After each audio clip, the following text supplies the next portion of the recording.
Magandang hapon mga idol, ito unboxing tayo ng ating order na Rare. Ano guys, ito preno ng ano to ay mountain bike. In-order natin sa Shopee. Tingnan natin kung legit to mga idol. Ito yung Rare na ano, preno. Bandang hulihan to mga idol, bandang hulihan. Unboxing na natin kung legit yung in-order natin na ano sa Shopee. Maganda naman siya, naka-bubble wrap din.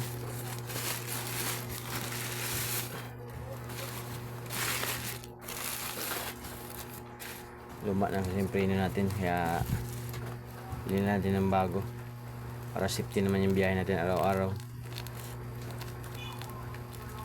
Ang mga idol, tanggalin natin yung bubble wrap.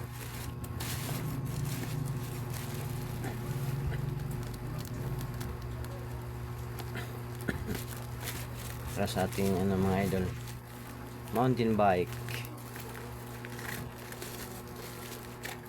Ito yung gamit natin pang araw-araw mga idol na pasok. Babike lang po tayo para make sure yung ating ayan po mga idol, nakabalot pa na ano, talagang nakabalot pa siya ng ano, carton.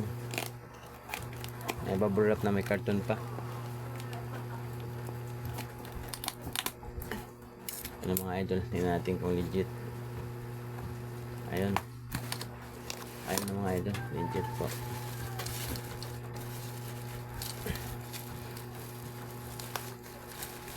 Ayan po yung mga idol,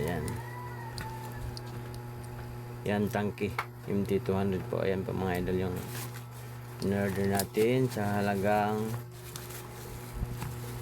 actually po mga idol, yung original price nito is 800 plus. Nakuha lang natin ng 542.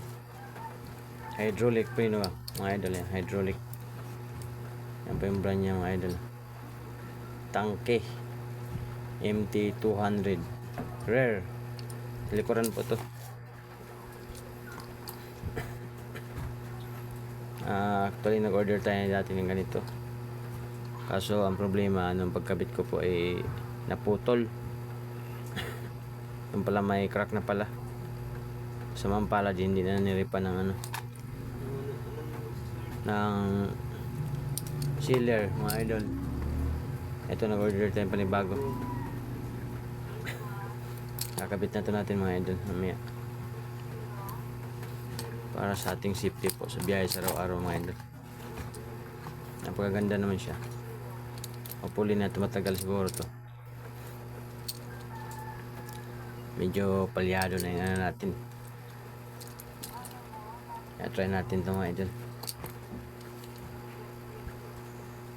Ayan, kakaibang preno ito mga idol, kakaibang style. Ayan, thank you for watching mga idol.